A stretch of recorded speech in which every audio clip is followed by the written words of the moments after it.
Hey everyone, so in today's video, I'm going to be doing a mega writing update. It has been a very long time since I last filmed a writing update. I'm going to be basically updating everything I have written so far in 2020, and that is a lot of things, ranging from a book, a few poems, and a short story publication. I'm just going to put that out there. If you want to continue watching this video, I will talk about that. So the first thing I want to update on is everything I wrote for my writing degree since whatever I last updated you guys on. So in November, I think we were still in the middle of the creative nonfiction unit, but I'm going to be talking about that piece first. I already mentioned it a little bit in my Everything I Wrote in 2019 video, and that piece is called Read the Fine Print. And like I said, it's a creative nonfiction piece. It's written in the form of a prescription label. I didn't know what else to write about, and my TA really liked that piece. I think she liked the form that I chose. I will give myself props. That is a really cool idea for form. So the next thing that I wrote for my degree was for the screenwriting unit, and that was a screenplay called Brain Freeze. It had another name before. It was called Hubba Bubba for a while, and then I cut out the Hubba Bubba parts, and then I changed it to Brain Freeze. I don't like this script. It's not bad. I think like the idea is fine. I just don't like it. So the short film is I think it's about 5 pages, and it is about 2 teenage girls, and they end up abducting a customer at the convenience store they work at because he is a young boy who has money and they want to rob his house. So they get him to take them to his house, and some crazy shit ensues. So the next thing I'm going to be talking about are some poems that I wrote, and I'm going to first start out with a poem that I didn't get to include in my Everything I Wrote in 2019 video, but I did write it in 2019. I probably wrote it on one of the last days of 2019, a prose poem called My Wolf Lives on the Windowsill. I'm not going to talk about this very much because it is very personal and I don't want to get into it too much, but it is my first prose poem that I've ever written, and I'd been doing some research on prose poems just because I wanted to do it, and I kind of just sat down and wrote this poem. I don't usually write about myself, but I find with poetry it's a lot easier to because there's a level of language that poetry kind of can cover some shit up. Like, like it can cover my tracks a little bit, and it's actually really cathartic for me to write about some of my own experiences, some of my own thoughts, and I'll get to that with some other poems that I wrote, but yeah, I was pretty happy with that one at the time when I wrote it. I don't dislike it now, but I've written a few other prose poems since then. Not that many. It's like been 2, but it is a bit of a bizarre poem. What it does is it builds on the first sentence, which I guess the first line of the poem. I don't really know anything about poetry, but I really admire poets. The sentence here is repeated here, the sentence here is like repeated here, like it just keeps going back and back and back, and so the entire thing is quite repetitive, which is symbolic, I guess. I have sent it to a few literary magazines, and it's been sitting there since about January, so maybe people are looking at it, maybe somebody will pick it up, but I don't know. I don't particularly love it just because I've written some other prose poems that I like a little bit more, but it is kind of cool. The next prose poem that I wrote was called When You Leave Your Country, Don't Forget, and the story of this is great. I was wanting to enter a contest. It's the day before the deadline now. I sat down and was like, I need to fit something into a theme, and the theme was kind of it was pure, basically. It was a nice theme. I usually write very dark, annoying, angsty things, and I enjoy that. I love the morally gray, and so I was like, I can't submit anything that I've already written, first of all because I have nothing in word count, second of all because nothing fits the theme. So I was like, it is literally 11 p.m. the day before the deadline. I cannot write a good enough short story that will win a prize, and so I was like, okay, prose poem it is. Prose poem. At this point, this was my second prose poem, I think, and I really admire prose poems. I just love the form so much. And so I sat down, and in 20 minutes I wrote a poem, and that poem is called When You Leave Your Country, Don't Forget. And that is about immigration. It is about my mom. It's about my grandma. It's just about women and how they give a lot and kind of what that means in terms of immigration, because my parents are immigrants to Canada and they've been here for a very long time, and I was born here, and kind of what that means, interrogating that a little bit. And so I actually really enjoyed how it turned out, and I sent it to the contest and I won first place. But anyway, I'm going to talk about another prose poem called Casket, and I'm going to submit this for the poetry unit in my writing class. Casket is another prose poem, but it's a little bit bizarre. It is in the form of a word search. So essentially, it is a lot of phrases that are connected, like one word will connect two thoughts. The reader can read what they see, basically, and if you take a pencil, you can circle the phrases that you see. And essentially, my thought process with this particular poem is again, mental health related. If I'm writing poetry, I either write that I'm salty about my therapist. I have a good therapist now, but before it was a little bit questionable. So either salty on my therapist, salty at people in my life, or I don't know, like pouring my heart out for other people, like my family. So essentially, my idea is that the poem is almost like a transcript of talk therapy for me, like how I feel talk therapy goes. A lot of the time when I'm in talk therapy, thoughts will rapid fire cycle through my head. I don't really know what I'm saying, but words are coming out sometimes. Sometimes that doesn't happen. It's a very productive session, but sometimes it's a little less productive for me because a lot of thoughts are coming out and I can't make sense of them. And so basically whoever is listening, not even just with talk therapy, can come to the conclusion that they come to depending on the words that they do end up hearing. That's it for poetry. Now I'm going to move on to short fiction, and we're going to start short fiction off with a bang? A bang. We're going to start short fiction off with a bang. I am getting a short story published in the April issue of Manola Review, which is a Canadian literary magazine. And I have talked about this short story. I actually talked about it in my fall writing update, which is the last update you guys watched. And so this is kind of a cool progression of events. The short story is called The Species is Dead. It is essentially about a small town that is infested with an invasive species named Janus. So the invasive species is hundreds of this woman named Janus. So just hundreds of her in this one town.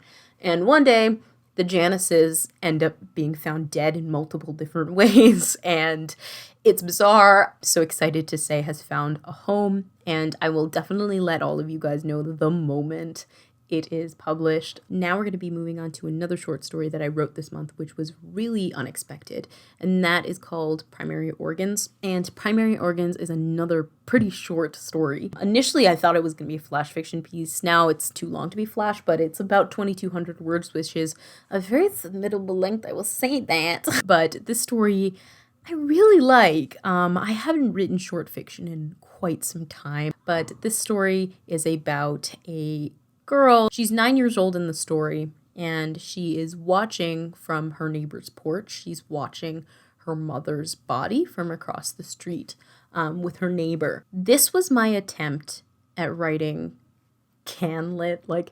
So I was trying to write like a meditative story, like a reflective, this was my youth story, all of these things I have learned since this moment kind of story. And then this happened. I am fighting with whether or not this story or the Janus story, The Species is Dead, is the most bizarre thing I've written. I think Janus probably takes the cake, though. Actually, let's reconsider that when we talk about the next story that I wrote. This is actually a flash fiction piece, and this story is called Mama Lives in My Mouth. And it's exactly what it sounds like. Mama lives in her child's mouth.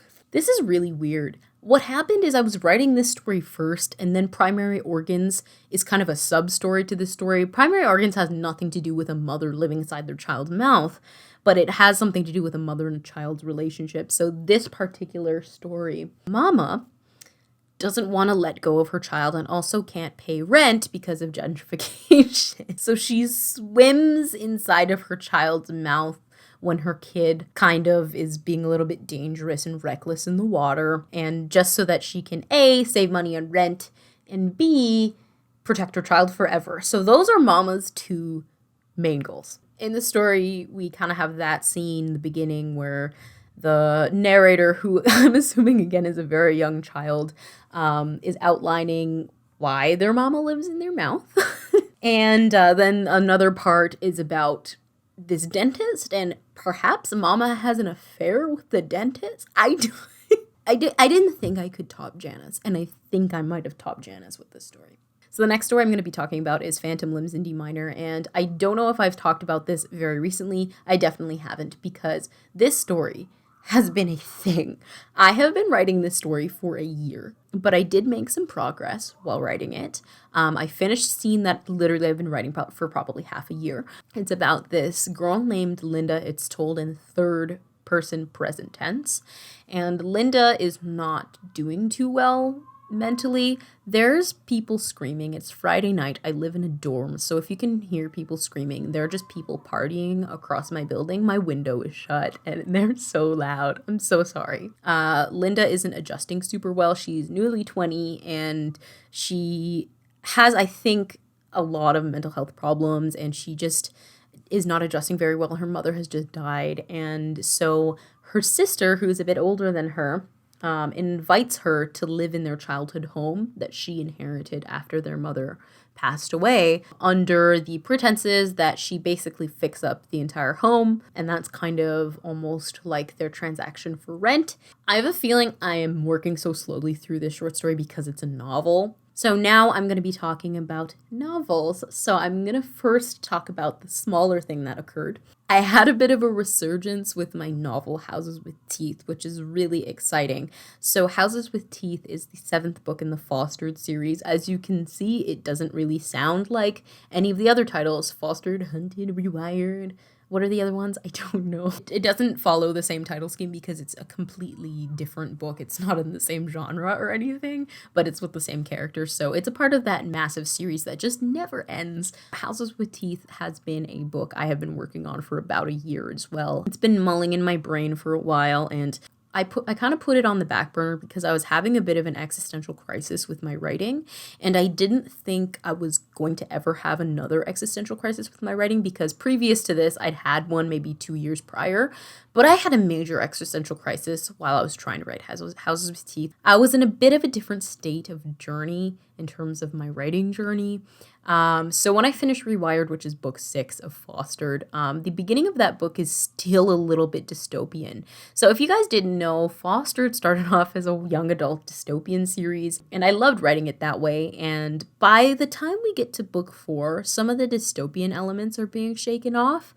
I would say it's not until, though, the very end of book 6 that the dystopian elements are completely shaken off. It was a little bit awkward for me because I didn't know how to make this transition between genres. I felt I was taking it too seriously. I was putting a lot of pressure on myself.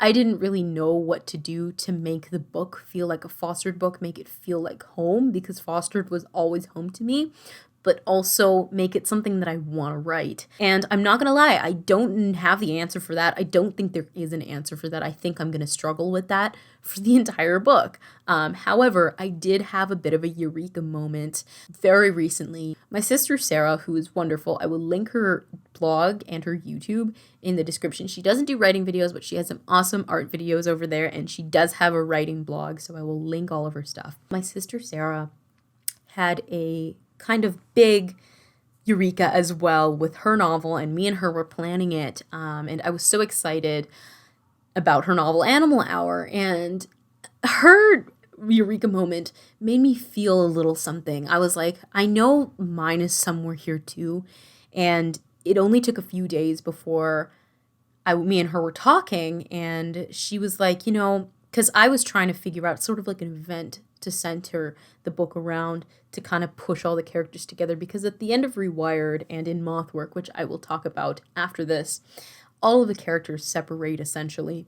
And so I wanted to bring them all together through a unifying event. And so she was like, Sinkhole? Houses with Teeth is about this girl named Reeve, who y'all may know because she narrated the first 6 books of Fostered. Reeve is 20 years old. She has moved sporadically away from the city that she lives in. She lives in New York City before the start of the book, and she has moved to a small town, still in New York, but outside of the city, called Wicker. And Wicker is a fake town that I made up because I don't like writing real places. I find it scary. I don't want to get the details wrong, and then people from those places are like, dude, this is so wrong. I don't know. So I just have to do a fictional town. So she sporadically moves there after escaping a toxic relationship. Upon arriving, the companion of her longtime friend Foster is eaten by a sinkhole in their front driveway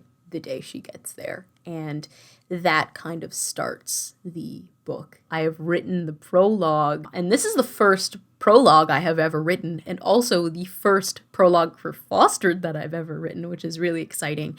I just thought it wasn't right to be a first chapter, but I don't want to call it prologue. I wouldn't format it as prologue. If you guys have ever read The Girls, there's kind of 2 starts to that book, almost 3 starts to that book. She's like, I looked up because of the laughter and kept looking because of the girls is the first sentence of that part, but it's not particularly the first chapter. That's kind of how I'm feeling here. And this prologue is called Holy Hands. I do have a writing update on it. I will link it down below if you want to read some excerpts. Basically, the entire thing is posted.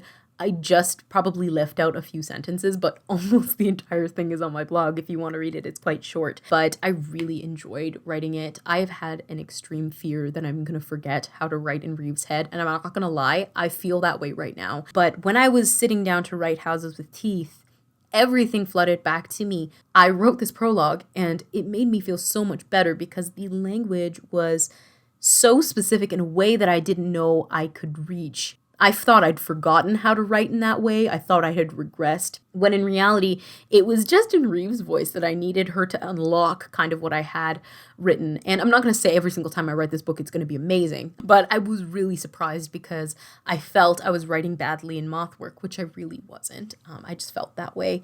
And it was a different book, and I talked about that in my 10 Things I Learned Writing My 10th Novel video. I'm really hoping I can get to writing the first chapter soon. I finished Moth Work, which is going to be my next point, so that book is ramping up, but I'm really excited about it, guys. I am terrified of sinkholes. I forgot that sinkholes were one of my biggest fears as a child, so I'm going to move on to Moth Work because this video is getting a little bit long. This is Moth Work, for all of you who don't know. I'm really excited to say that. I have been writing Moth Work on and off since about January, which is really insane. Last January, not this January, January 2019, and I started taking it really seriously, I would say in the summer, around May-ish. Moth Work started as a project because I didn't know what to write. First of all, was feeling pretty down. In grade 12, I really wanted something to cheer me up. I covered this in the 10 Things I Learned About My 10th Novel, that video. I will, again, check that out. All the timestamps, so I will cover that in that video. But I really needed something to cheer me up, and also I needed something to write. I hadn't written in months since I finished Rewired, and I was so excited to dive into Moth Work, and Moth Work is such a special book for me. I didn't think I was ever going to write it. I didn't plan on writing it.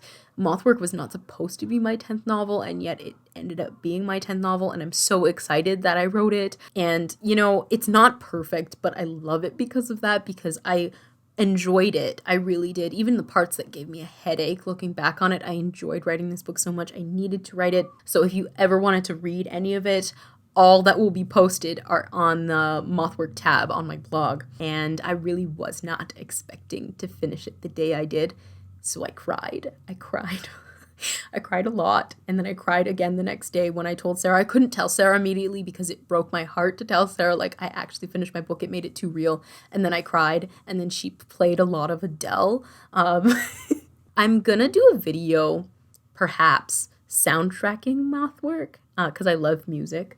So if you want to see that, let me know, because I thought maybe no one would want to see that, like me soundtracking the book. Maybe not the entire thing, but a few chapters. The book is about 56,000 words. It is about 6,000 more words than I had planned for it to be. Right now, I am trying to line edit it a little bit, not too significantly, and make sure I don't have any punctuation errors, just because I care about this book so much and I don't want it to have typos in the printed version. I don't know why. I don't know. I feel really close to it. Thank you guys so much for watching. I updated on a lot of writing in this video, so if you guys have any writing to update on, I think it's only fair that y'all share with me, if you want to, in the comments what you guys have been up to, and I would love to read. And if you guys have been having a really good writing season, let me know. I hope you guys enjoyed this video, and I will see you in the next one. Bye. And that was that. I had a bit of a resurgence with my novel. I had a bit of a resurgence